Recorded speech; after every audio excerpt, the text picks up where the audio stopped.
வணக்கம் விருச்சிக ராசி நண்பர்களே. வரக்கூடிய ஆடி மாசத்துல உங்களுக்கு எந்த மாதிரியான பலன்கள் கிடைக்கும் அப்படிங்கறது தான் இந்த வீடியோ பதிவில் நாம இப்ப பார்க்க போறோம். முதலாவதாக குரு பகவானை பார்ப்போங்க. குரு பகவான் உங்களுக்கு தனாதிபதி. அவர் 7வது இடத்துல தான் இருக்காரு.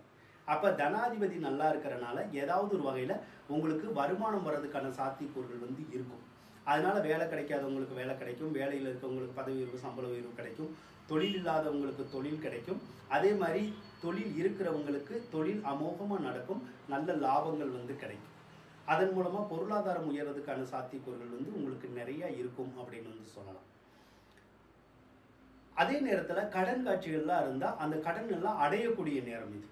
அதனால விரைவிலேயே படிப்படியாக உங்களுடைய கடன் சுமை எல்லாமே குறைஞ்சிரும். அதுக்கப்புறம் நீங்கள் நிம்மதியாக தான் இருப்பீங்க. 7வது இடத்துல குரு இருக்கிறது திருமண யோகம் சிலருக்கு இருக்குன்னு அர்த்தம், விருச்சிக ராசிக்காரவங்களுக்கு. அப்ப இந்த காலத்துல திருமண முயற்சி எடுத்தா அந்த திருமண பாக்கியம் கைகூடி வரும் அப்படின்னு சொல்லலாம். அதாவது வரன்கள் கிடைக்காதவங்களுக்கு கண்டிப்பா வரன்கள் தேடி வரும், வீடு தேடி வரும். கண்டிப்பா அந்த கல்யாண முயற்சிகளும் வெற்றி பெறும் அப்படின்னு சொல்லலாம். ஒரு சிலருக்கு தகாத உறவுகள் கூட ஏற்படும், அப்படிதான் இருக்கு.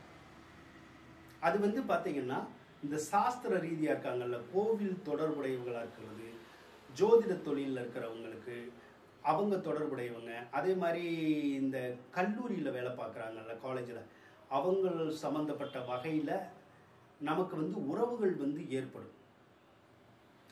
அதுதான் அந்த தகாத தொடர்பு அப்படின்னு சொல்கிறது. சரிங்களா? அதை நம்ம கொஞ்சம் கவனமாக தான் பாதுகாக்கணும். அப்படின்னா தான் உங்களுக்கு நல்லா இருக்கும். சரிங்களா? சரி. அதே மாதிரி 7ல் குரு இருந்துச்சுன்னா கணவன் மனைவிக்குள்ள நல்ல ஒற்றுமை இருக்கும், நல்ல அந்யோன்யம் இருக்கும். அதே மாதிரி இந்த நேரத்தில் நமக்கு திருமணமான அந்த திருமண வாழ்க்கை நல்ல சுபிட்சமாக இருக்கும் அப்படின்னு சொல்லலாம். சரிங்களா? சரி. ஆனால் அதே 7வது இடத்துல செவ்வாயும் இருக்கு இப்போ தற்காலிகமாக உங்களுக்கு செவ்வாய் தோசை இருக்குன்னு அர்த்தம். ஆனால் உங்கள் ஜாதகத்தில் இருக்காது, அதை பற்றி பயப்பட தேவையில்லை. இப்போதைக்கு தற்காலிகமாக அது கோச்சார பலனில் மட்டும் இருக்குது செவ்வாய் தோசை. இந்த செவ்வாய் தோசை என்ன செய்யும்னா, உங்களுடைய கணவன் அல்லது மனைவி இருக்காங்கல்ல, அவங்களுக்கு ஏதாவது டென்ஷனை ஏற்படுத்தி விடும். அப்போ அவங்க எதிர்பாராத வகையில் ஏதாவது ஒரு நிகழ்ச்சிகள் அவங்களுக்கு நடக்கும், அவங்களுடைய உறவினர்களுக்கு நடக்கும், இல்லைன்னா அவங்களுக்கே நடக்கும். அதனால அவங்களுக்கு ரொம்ப கோபப்படுற மாதிரி இருக்கும், நிறைய டென்ஷன் ஆகுற மாதிரி இருக்கும் அவங்க. அதே மாதிரி இல்லைன்னா எதையாவது என்னடா இப்படி நடந்துருச்சுன்னு சொல்லி கவலைப்படுறோம்ல, அந்த மாதிரியான ஒரு விஷயங்கள் உங்களுடைய கணவன் அல்லது மனைவிக்கு நடக்கும். இதன் மூலமாக உங்களுக்கும் அவங்களுக்கும் கொஞ்சம் கருத்து வேறுபாடு, சண்டை சச்சரவு, ஒரு வாரமாவது வாய் பேசாமல் இருக்கிறது, இந்த மாதிரியான ஒரு சூழ்நிலையும் இந்த மாதம் நம்ம இருக்கும் அப்படின்னு சொல்லலாம். அதே மாதிரி நமக்குமே நிறைய டென்ஷன் வந்துடும். ஏன்னா 7ல் செவ்வாய் இருந்தாலும் நிறைய இந்த மாதம் கோபம் வரும்னு அர்த்தம். அதனால கொஞ்சம் பொறுமையை கடைபிடிக்கிறது ரொம்ப நல்லதுங்க. சரிங்களா? சரி.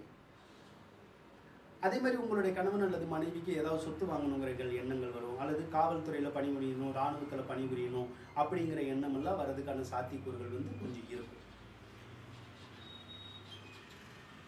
4வது இடத்துல சனி இருக்கு பாருங்க. 4வது இடத்துல சனி இப்போ வக்ரமா இருக்காரு. அதனால என்ன செய்யும் அப்படின்னா, ஒரு சிலருக்கு சொத்து வாங்கக்கூடிய யோகங்கள் கிடைக்கும், பூர்வீக சொத்துக்கள் கூட கிடைக்கும். ஒரு சிலருக்கு சொத்து விற்கக்கூடிய யோகமும் இந்த நேரத்தில் இருக்கும் அப்படின்னு சொல்லலாம். சிலருக்கு வண்டி வாகனங்களை வாங்கி கொடுக்கறதுக்கான சாத்தியக்கூறுகள் இருக்குது. வண்டி வாங்கணுங்கிற எண்ணங்கள் வரும், அந்த எண்ணம் நிறைவேறதுக்கான வாய்ப்புகளை அந்த சனி பகவான் உங்களுக்கு கொடுப்பாருங்க. 5வது இடத்துல ராகு இருக்கு. 5வது இடத்துல ராகு இருக்கிறது புத்திர தோஷம் அப்படின்னு சொல்லுவோம். சரிங்களா?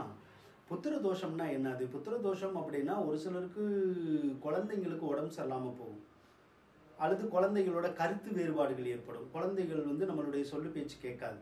அப்போ குழந்தைகளுக்கும் நமக்கும் ஏதாவது சண்டை சச்சரவு பிரச்சனைகள் கொஞ்சம் வரும். இதுதான் புத்திர தோஷம்ங்கிறது. சரிங்களா? 5வது இடத்துல ராகு இருந்தாலும் ஒரு சிலருக்கு குழந்தை பேரெல்லாம் கிடைக்கும், அதுல ஒன்றும் பிரச்சனை இருக்காது. சூரியனை எடுத்துக்கோங்க. சூரிய பகவான் உங்களுடைய ராசிக்கு இப்போ 9வது இடத்துல தான் இருக்காரு. அப்போ சூரியன் 9ல் இருந்தால் நல்லதான்னு கேட்டிங்கன்னா நல்லது தான். ஆனால் உங்களுடைய தந்தைக்கு காய்ச்சல், சளி, இருமல் போன்ற உடல் உபாதைகள் ஏதாவது இருக்குல்ல, அந்த மாதிரி ஏற்படுறதுக்கான வாய்ப்புகள் இருக்கும். ஆனால் பூர்வீக வழியில் நமக்கு நன்மைகள் கிடைக்கிறதுக்கான சந்தர்ப்பங்கள் இருக்கும். ஆனால் தந்தைக்கோ அல்லது தந்தை உடன் பிறந்தவங்களுக்கோ ஏதாவது உடல் நலக்குறை ஏற்பட்டு நீங்கிறதுக்கான சந்தர்ப்பம் இருக்கும். 9வது இடத்துலயே சுக்கிரன் வேற இருக்கு பாருங்க. 9வது இடத்துல சுக்கிரனுக்கு தந்தை அது இருக்கிறது வந்து தந்தைக்கு மிகுந்த யோகத்தை கொடுக்கும். 9வது இடத்துல புதன் இருக்கிறது வந்து வெளியூர் வெளிநாடு பயணங்களுக்கு வந்து சிறப்பாக இருக்கும்.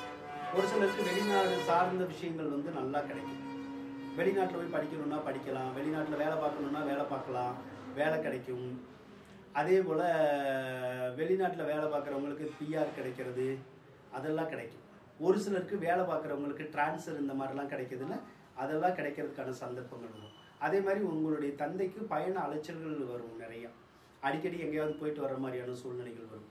அதே மாதிரி அவர் வேலை பார்த்தா வேலைக்கு லீவு விடுறது அல்லது தொழிலுக்கு லீவு விடுறது இந்த மாதிரி வந்து அடிக்கடி செய்கிற மாதிரியான சூழ்நிலைகள் வந்து ஒரு மாதத்துக்கு இருக்குன்னு சொல்லலாம். அதே மாதிரி உங்களுடைய தந்தைக்கு வீடு கட்டணுங்கிற எண்ணம், வாகனம் வாங்கணுங்கிற எண்ணம், கல்வி சம்மந்தப்பட்ட எண்ணங்கள் இதெல்லாம் வந்து நிறையா வரும். அதே மாதிரி உங்கள் தந்தைக்கு வந்து அரசாங்க சம்மந்தப்பட்ட காரியங்கள்லாம் ஏதாவது நடக்கும்ன்றது. அப்போ அரசாங்க உதவிகள் வேணும்னாலோ அல்லது சர்டிஃபிகேட்டு டாக்குமெண்ட் அந்த மாதிரிலாம் வேணும் அப்படின்னாலோ நம்ம போய் முயற்சி பண்ணுனா நமக்கு கிடைக்கிறதுக்கான சாத்தியக்கூறுகள் வந்து இந்த மாதம் இருக்கும் அப்படின்னு வந்து நம்ம சொல்லலாம். சரிங்களா? 11வது இடத்துல வந்து உங்களுக்கு கேது பகவான் இருக்காரு. 11வது இடத்துல கேது பகவான் இருக்கிறது நல்லது தான், எதிர்பாராத நன்மைகளை கொடுக்கும். ஏன்னா பாவ கிரகங்கள் எப்பயுமே நம்ம எதிர்பார்க்குற போது நன்மைகளை கொடுக்காது. எதிர்பாராத வகையில் திடீர்னு ஏதாவது ஒரு சில நன்மைகளை கொடுக்கறதுக்கான சந்தர்ப்பங்கள் வந்து உங்களுக்கு இருக்கும். மூத்த சகோதர சகோதரிகள் இருந்தால் அவங்களோட கருத்து வேறுபாடுகளை மட்டும் அந்த கேது கொடுக்கும், அவ்வளோதான். ஆக இந்த ஆடி மாத கிரகநிலைகள் விருச்சிக ராசிக்காரவங்களுக்கு சிறப்பாகவே இருக்கிறனால இந்த ஆடி மாதம் ஒரு நல்ல மாதமாகவே இருக்கும் அப்படின்னு சொல்லி கூறிக்கொண்டு விடைபெறுகின்றேன். நன்றி, வணக்கம். விருச்சிக ராசிக்காரவங்களுக்கு இந்த வீடியோ பிடிச்சிருந்தா லைக் பண்ணுங்கள், ஷேர் பண்ணுங்கள், மறக்காமல் சப்ஸ்கிரைப் பண்ணுங்கள். நன்றி விருச்சிக ராசி நண்பர்களே.